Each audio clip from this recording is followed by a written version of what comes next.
The following program contains strong language and mature content. Viewer discretion is advised. Today on an all-new Dr. Phil. I was trapped in a religious group for 9 years and kept as a sexual maiden. She claims as a child she was given to an alleged cult leader. Everything that a wife would do, we had to do for him. And says her father knew what was going on. It made sense to you to turn your 13-year-old child over to this creep? I didn't know all those other things were happening. In statements to the police, you said, I knew he was having sex with my daughter, but I didn't want to be an outcast. I would never have done that. Can dad and daughter You still don't own this, do you? overcome their past? When you were into your 20s, you didn't know what was happening, and nobody had Are you anything. trying to blame me? It always feels like you're trying to blame me for what happened. Let's do it. Have a good show, everybody. Here we go. This is a safe place to talk about hard things. Stand by, Dr. Phil. I'll try to be an emotional compass and point you in the right direction. In 5, 4. I am not giving up on you. Go, Dr. Phil.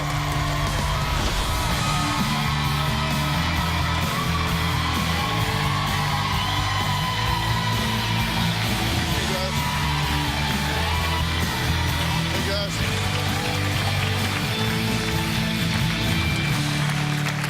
Okay, take a look at Lindsay in this video. She's laughing, playing, having a good time with her family. But just a few years later, at the young age of 13, she says her life would take a tragic turn and she would become a maiden. A maiden.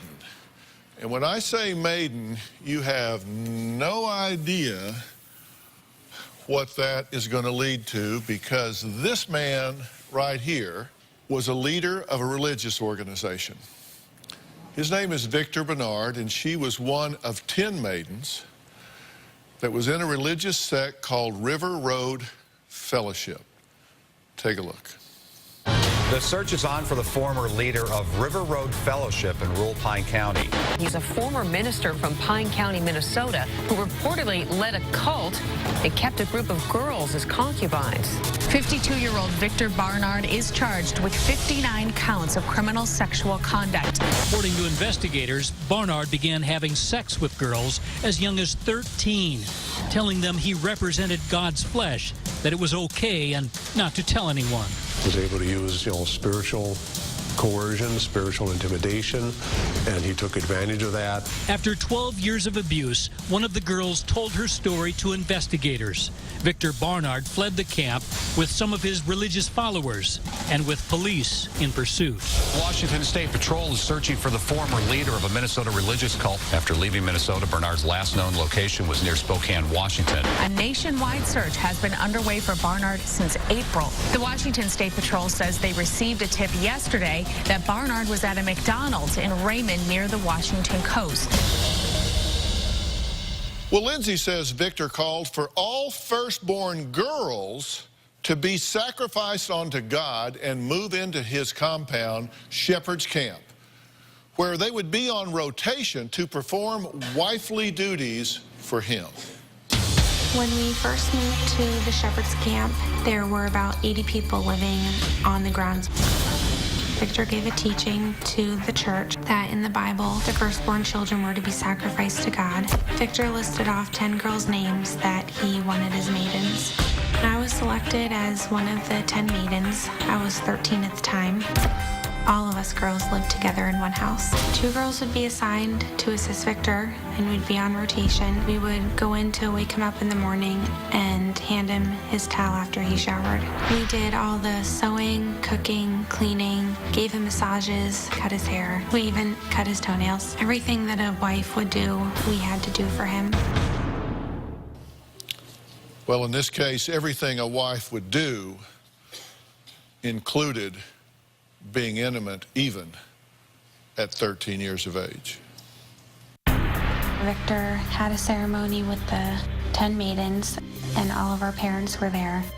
He had us all wear veils over our foreheads, and he gave us rings to wear on our ring fingers. He would dip his finger in a dish of salt and then put it on our tongue, and then he would put salt on his tongue, and it was signifying that we were spiritually married to Victor.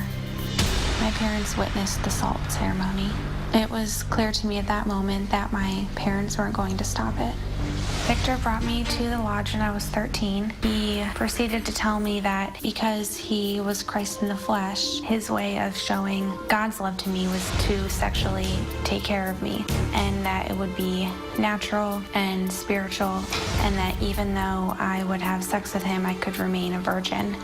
I remember feeling very scared. I didn't want to do anything to make him mad because I didn't want to be hit again. Throughout all of this, I was convinced by Victor that I was blessed by God and chosen, and somehow this was right in his eyes.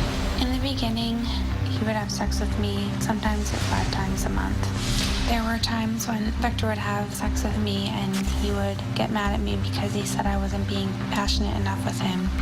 And it kind of became to the point where if we were doing well in his eyes spiritually, that's when he would have sex with us. I was trapped in a religious group and kept as a sexual maiden by Victor Bernard for 9 years.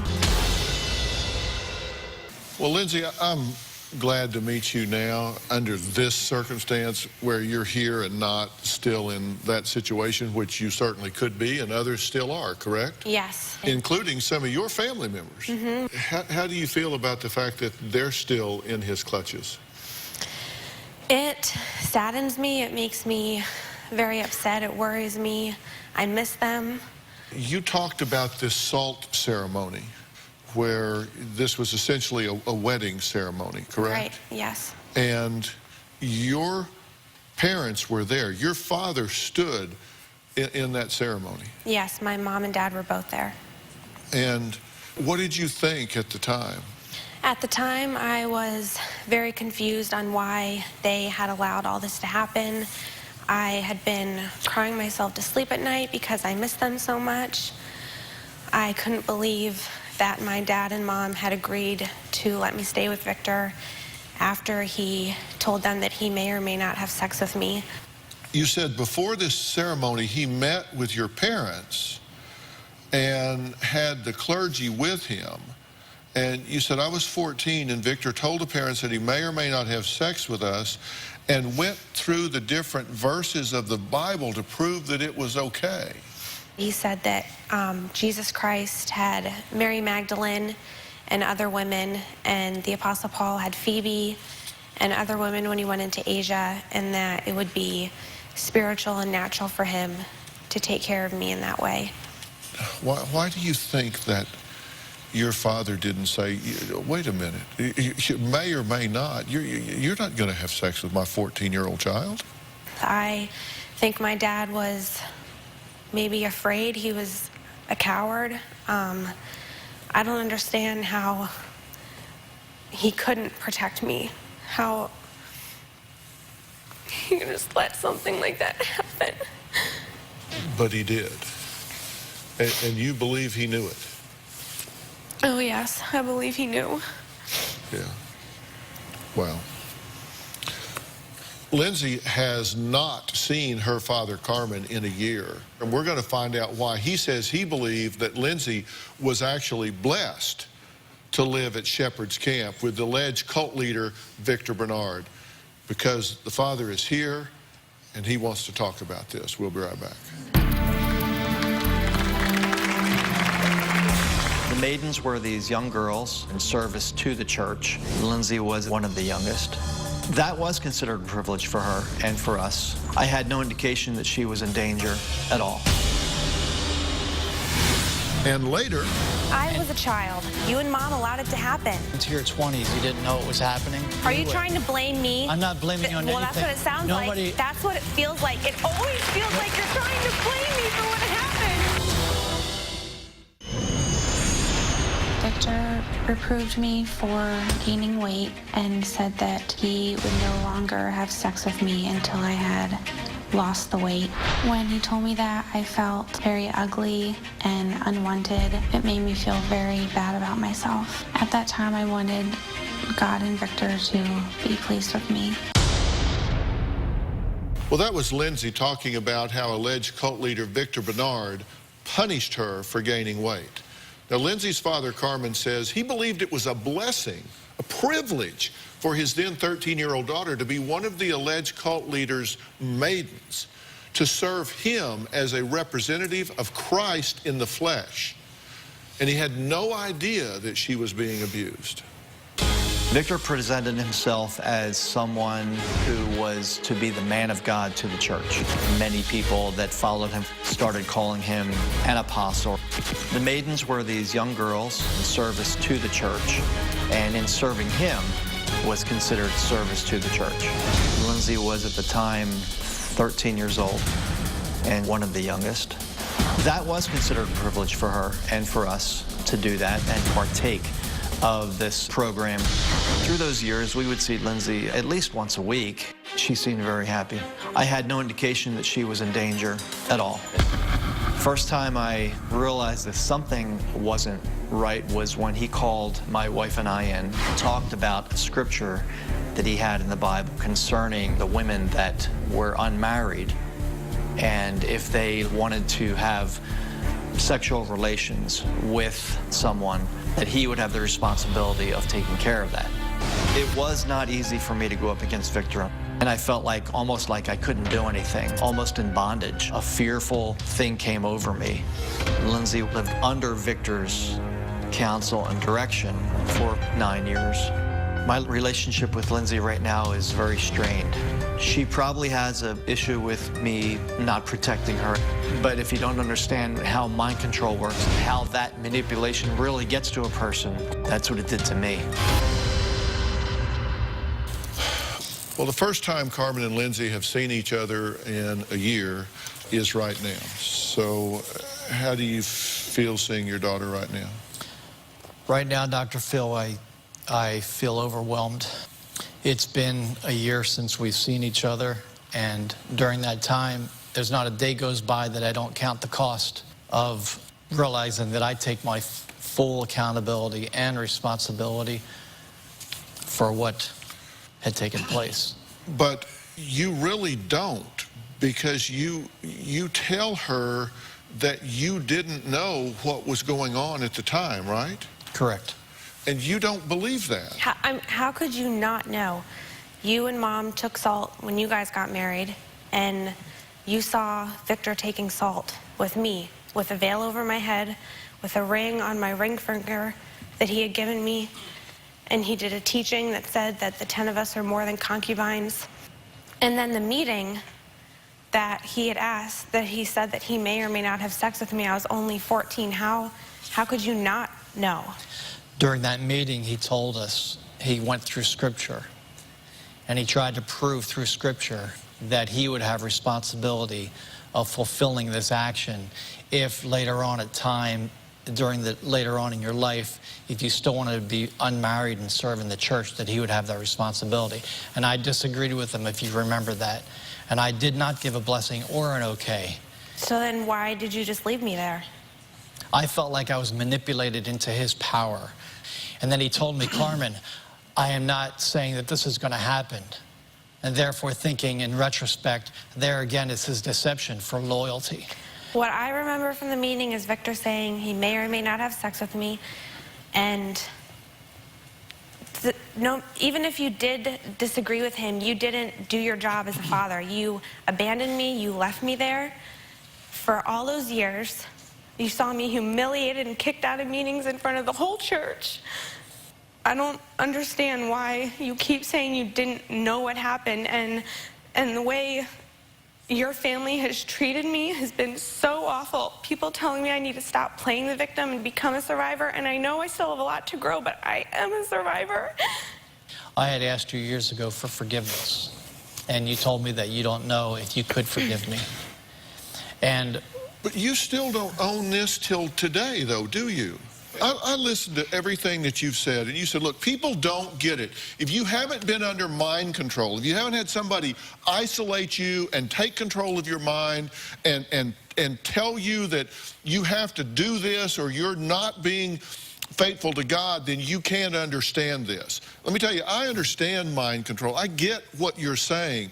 And you cannot abdicate your role as a father And you cannot tell me that you became so blind that you let someone distort the scripture so badly that it made sense to you to turn your 13-year-old child over to this creep? I didn't know all those other things were happening. You really thought if he was bringing it up then that he would wait till I was legal? It makes no sense. And later, if some guy comes up to me and says, hey, Christ in the flesh here. To me, it's not a laughing matter, and it is absurd. It is absurd. It is a laughing matter because it is so absurd, it's ridiculous.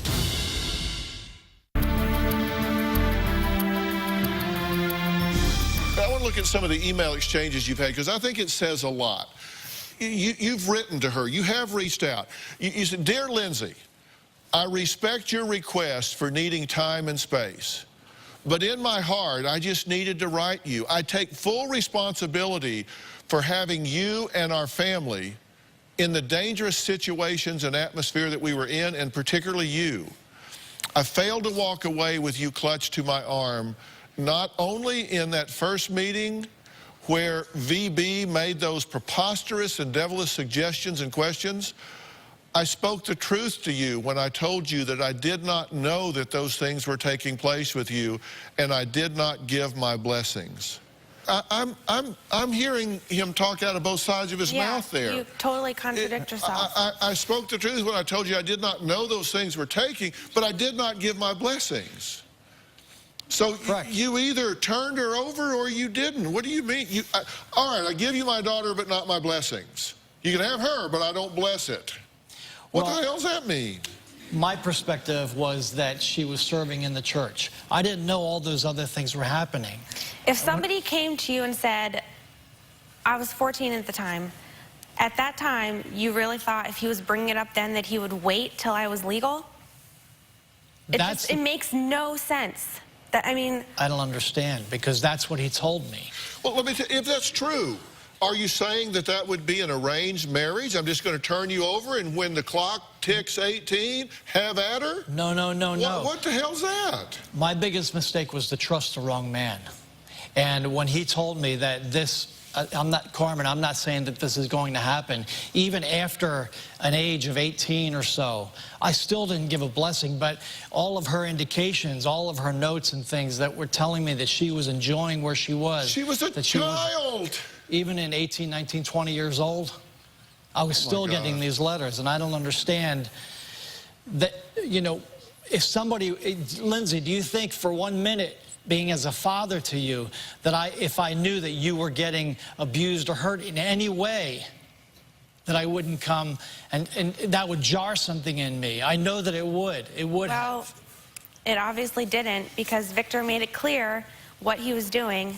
And I have no idea why you can't. But it didn't, because I looked at the excerpts from the probable cause statements with the police. Father said he felt that was wrong, but he felt pressured not to say anything against Bernard and didn't. Right. It says you felt that it was wrong. You knew it at the time. You say, looking back on it now, that he knew Bernard had sex with his daughter when she was a child. I knew? I did not know that she had sex. That's what you told the police. After Lindsay told me, I knew. I didn't know that he had sex with you before that. It says, looking back on it now, that he knew Bernard had sex with his daughter when she was still a child. He said he did not know what he was thinking at the time, but just remembers always feeling so much pressure to not become an outcast and lose everything he had. So I knew he was having sex with my daughter, but I didn't want to be an outcast, and if the price to pay was her, then I would pay it. That's all that means to me. I would never have done that. I would never have done that. This is how you've treated me since I left. The night before I had the meeting with the FBI, you called me and you said, I don't know what you're telling people, but I'm losing friends over this. Like, you're more concerned about your reputation than what I went through. And you would say that you're the loneliest man on the earth and you feel like your family has left you, when I didn't have any of you guys around when I was 13. And I'd see you maybe once a month at a big church meeting, but I always had to have a chaperone with me. We were never allowed to speak alone. I mean, you said I seemed happy, but how did you really know? You weren't in my life. You didn't know that one summer I had one skirt and 2 t-shirts to wear all summer long. That in the winter my boots had holes in them, so I had to put newspapers in them so my feet would stay dry. Honey, I didn't know that. I didn't know that. But isn't it your job to know? Yes, it is my job to know. Isn't it your job to know? You don't turn that over to the church. You don't turn it over. Some guy comes and tells you he's Christ in the flesh, and you say, oh, well, okay, here's my daughter. I'm sorry, I don't buy it. My daughter's not worth being an outcast. No. When I spoke to the official, when I spoke to the sheriff, that was after Lindsay told me what happened. And then I knew what was happening because she told me. I didn't know before that, and I'm telling you, I didn't know. If I would have known, I would have pulled you out immediately. It would have jarred me into some sense, some thinking. I don't understand how you couldn't have known. And I didn't understand what happened either then. All right, well, let's take a break. Lindsay refused her father's invitation to move into his home with a very clear, back the hell off. We're going to talk more about that when we come back. When I finally told my parents that Victor had sexually abused me for those 9 years, I remember asking my dad if he remembered the meeting that Victor had when he asked for their blessing, and he said he did remember it. It made me very angry inside that he never said that he was sorry for letting all that happen to me. I consider what Victor did to me rape and molestation. From the times that I saw Victor and my dad together, it was pleasant. They seemed like they were friends.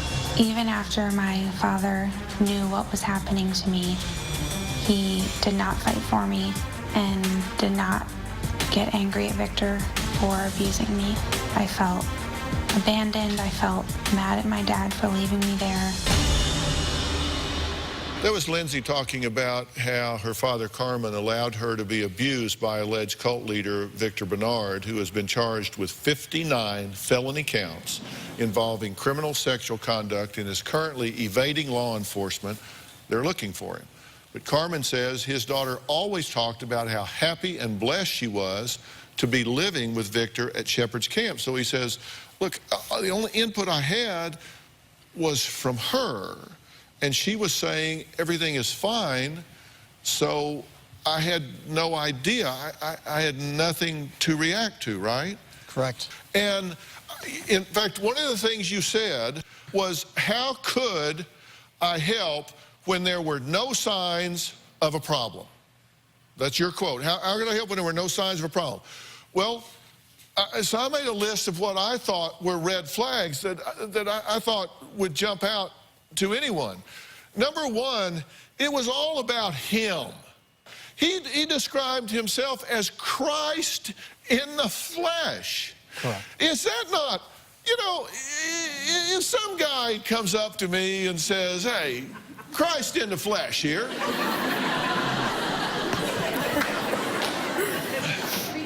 To me, it's not a laughing matter, and it is absurd. It is absurd. It is a laughing matter because it is so absurd, it's ridiculous. When somebody says that to me, it's like, really? Really? You're Christ in the flesh. You're Christ in the flesh. That to me, wouldn't that be, it's absurd. Okay. You saw Christ in the flesh spit in people's faces. We were all at meals together. You saw him spit in people's faces. 80 people at a meal. He would get up. People were not doing what he wanted them to do. He would get mad and spit in their faces. You're telling me you never saw that? I don't remember ever seeing him spit in anybody's face. I don't. Yes, he did. He made radical interpretations of scriptures that you knew well. Right. Bring me your firstborn daughters. Exodus 13:2. Don't say that. That talks about the sons of the Israelites. It doesn't talk about, it's the first from the womb. Sons, animals. It doesn't talk about bring me your daughters. That's not a red flag to you, that that's a distortion of what it says? It is a red flag, and it was distorted, and I felt manipulated into believing him. He managed by intimidation and ultimatum. You knew that, correct? Yes. Give me your daughters. 10 maidens to go with me. 10 maidens. He threatened banishment for failure to comply. Right? You do what I tell you or you're out. Right? Right. Your gut told you not to give your daughter over to be a maiden. I felt like I was just blinded. Did he say to you at one point, and this is a quote that you gave us, she isn't your little girl anymore? He did. You know how many times I wanted to pull you out of there in my right mind thinking, I don't belong here. And how many times I voiced to leave that place through all those 10 or 11 years, and I had not one backup from Lindsay, and you were there at those meetings, so I wanted to leave and go home. Dad, I was a child. I didn't know what was going on. I didn't know what was going to happen to me. You and Mom allowed it to happen. And when you were even 18 and 19 and 20 years old into your 20s, you didn't know it was happening? And nobody had anything to come to me with. Are you trying to blame me? I'm not blaming you on anything. Well, that's what it sounds like. That's what it feels like. It always feels like you're trying to blame me for what happened. I'm being blamed right now. I'm being blamed, and I take the responsibility for what happened and putting my family in that situation, and I take the accountability for that. Let me tell you something. You are giving her a message of blame, and I'm apparently giving you one, and I don't intend to, because there's a difference between blame and responsibility. Okay. Blame implies intent. And Carmen, I do not believe that you ever had a bad intent. To be responsible, you only have to have taken or failed to take necessary action. And that is what applies to you. You are responsible for abandoning your daughter to this creep. And this child is a 100% victim. Now, we're going to add somebody to this conversation in a minute. There's actually a co-founder of this fellowship, River Road Fellowship. He's here. We're going to find out what he says he witnessed that made him wonder if Victor Bernard was sexually involved with his maidens. We'll be right back. Victor is very charismatic. He always initially comes across as very caring. There was definitely affection displayed with the maidens. As time went on and they got older, more and more. Victor abused me from 13 until I was 22. Everything that he did was terrible. Victor is currently on the run, and I hope he pays for what he did to me.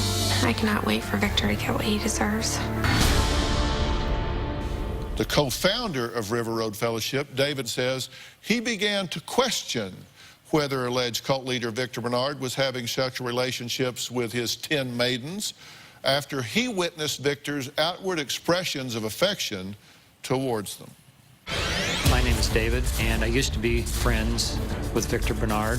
Victor is very charismatic. He always initially comes across as very caring. The original intent and what was shared about the maidens was not to serve Victor, but the practical taking care of the camp. There was definitely affection displayed with the maidens. As time went on, as they got older, more and more. And it was about him trying to take a role of like more of a husband. It came to my attention and a number of other people's attention that Victor had been sleeping with some married women. I wrote a letter and confronted him over multiple things, including that. One of the things that I stipulated in the letter that his relationship with the maidens was completely wrong. I came to the point that he was actually a sexual prowler and that he basically was trying to sleep with every woman in the ministry. Today, I consider Victor Bernard an extremely evil man, a pedophile, sexual prowler, and one of the most disgusting individuals I've ever known. Victor deserves to be brought to justice and spend the rest of his life in prison. Well, David is here. You thought, okay, so this isn't Christ in the flesh. This guy's doing things that are corrupting the spirituality of this whole fellowship here. And so then you have to look and say, oh my God, he has these 10, some of them children, living with him. So at that point, why not call the authorities? When I sit and hear Lindsay's story and all the things that took place, there's probably 75 to 90% of it that I had even zero recollection about. Like even when the way, to me, how this whole maidens developed, there was The older ones were 16, 17, 18 years old when it started to develop as a group. It clearly appeared that they were pursuing that they were wanting to basically remain unmarried. Then younger ones wanted to kind of follow suit, and that it was all being initiated by them. And when they first came in, quote, as a group, they were there for a few months, kind of like almost a summer camp. It was never a permanent thing. I didn't even personally even know anything about, quote, assault covenant. So a lot of the things didn't seem at all like they really were. So what do you think about Victor at this point? He is one of the most evil, disgusting, perverted people I've ever come in contact with. You think he should be tracked down and prosecuted? Oh, that's what I've been fighting for 5 years.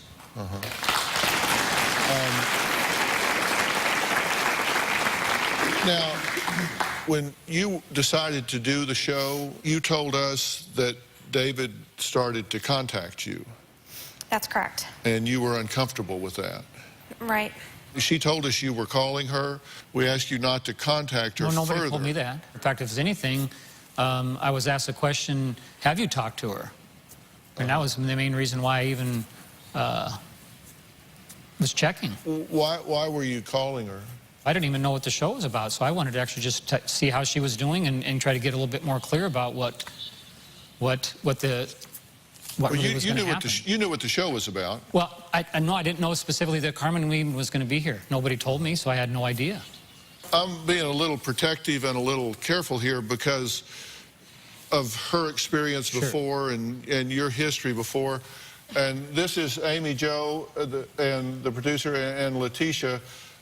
So Letitia, there's some question here about what took place. And I want this young lady to have straight information from us for sure. So what took place?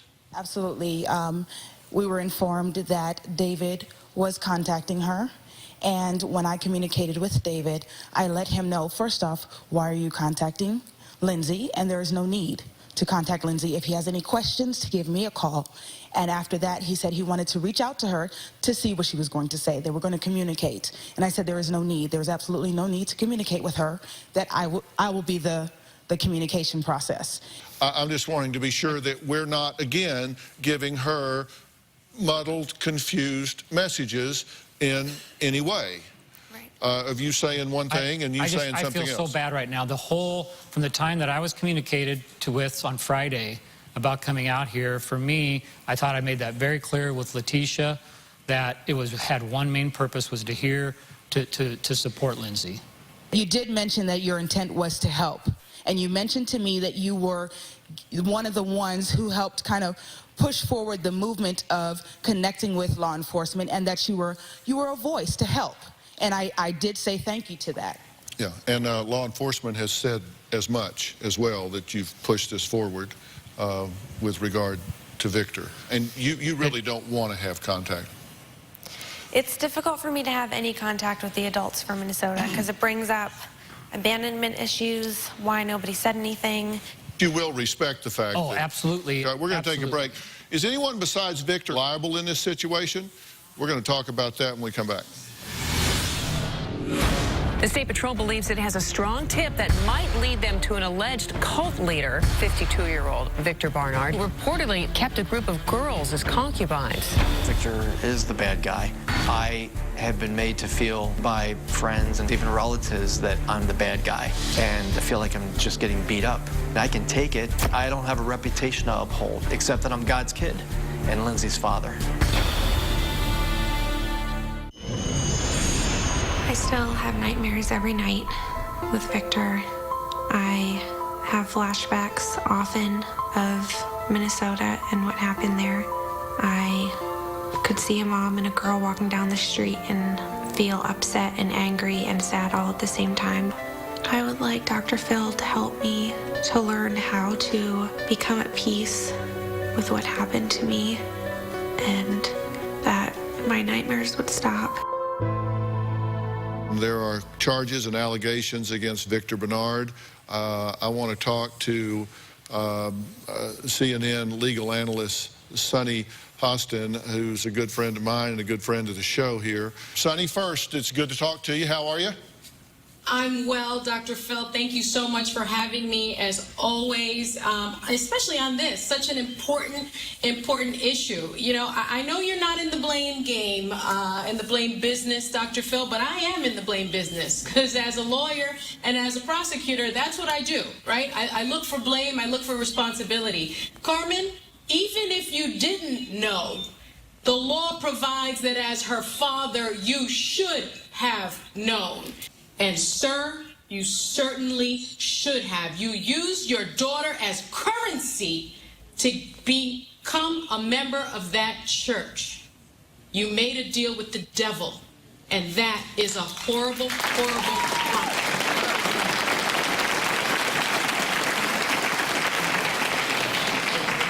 crime. Lindsay, that's the way you feel, right? Yes, that's exactly the way I feel.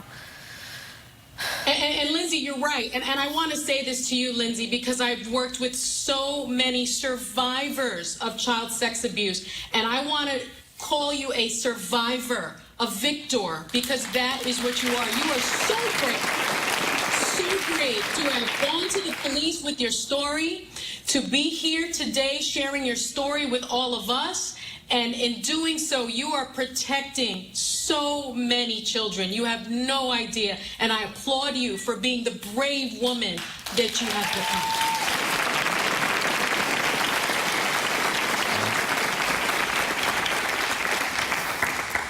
become. And let's talk about Victor for a minute. This man has one count of first-degree sexual conduct with a person under 13 years of age, 45 counts of felony first-degree criminal sexual conduct by a person in a position of authority with a person between the ages of 13 and 15, and 13 counts of felony third-degree criminal sexual conduct by a member or purported member of the clergy. These are serious charges.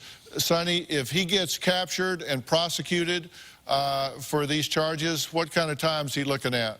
There's 59 counts here. Many of the counts carry a prison term of 30 years in prison per count. And let's remember, Dr. Phil, this is only for his abuse of Lindsay and one other girl. So if he gets prosecuted, he's never going to see the light of day. Okay. All right. Sonny, thank you, and stay with us. Carmen says he wants my advice on how he and Lindsay can heal this relationship and be a family again. I want to know what Lindsay has to say about that. We'll be right back.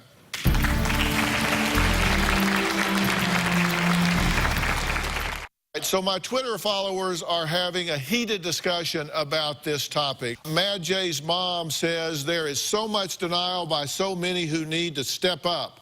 This poor girl has more strength than these men put together. Sherry Lee Adams says these adults would do well to pray for the victims and forgiveness for not stopping it. Angelina says any adult who insists to be alone with a child is a red flag in and of itself. Now, what do you want? Right now, I would like my dad to give me my space. I would like to learn how to eventually be at peace with knowing what my parents did to me. At this point in my life, I don't want you in it. I want you to allow us to make a gift to you of bringing that help to you, to give you the clarity and the strength that you need to do the things that you need to do, just as our gift to you. Thank you. Allow us to do that for you. Will you let us do that for you? Yes, thank you so much. We very much want to do that for you. And Carmen, I strongly suggest that you allow us the time and space to bring your daughter this help, because as she grows stronger and has a better grip on who she is, her chance to find the strength to forgive and redefine a relationship with you is just going to go greater. And I'm going to also offer you some help here, because I believe that at this point you are not being authentic with yourself about what your ownership in this situation has been. And if I get you that help, will you take that help? Absolutely. I mean, you need help in doing that, and I will do that. And Sonny, you've worked so much with these kind of victims, and you have seen them, women with much less ego strength than we're seeing from Lindsay right now, climb up from the ashes and stand on their own 2 feet. People do get better from this, correct? No question about it. And again, I mean, Lindsay is so remarkable. She is the type of person that will be victorious in this kind of challenge. All right, I thank you. Anyone with information regarding Victor Bernard should call the U.S. Marshals Communications Center at 1-800-336-0102. I want to thank all of my guests today. A special thanks to CNN analyst and host Sunny Hostin. I really appreciate you, Sunny, for being here. Log on to drphil.com. Share your thoughts on our message boards. You can always find me on Facebook or Twitter using hashtag Dr. Phil, hashtag Facing the Past. We'll see you next time. Thank you so much. Let me give her some help with this, and you as well, Carmen. Okay? David? Thank you so much. Thank you.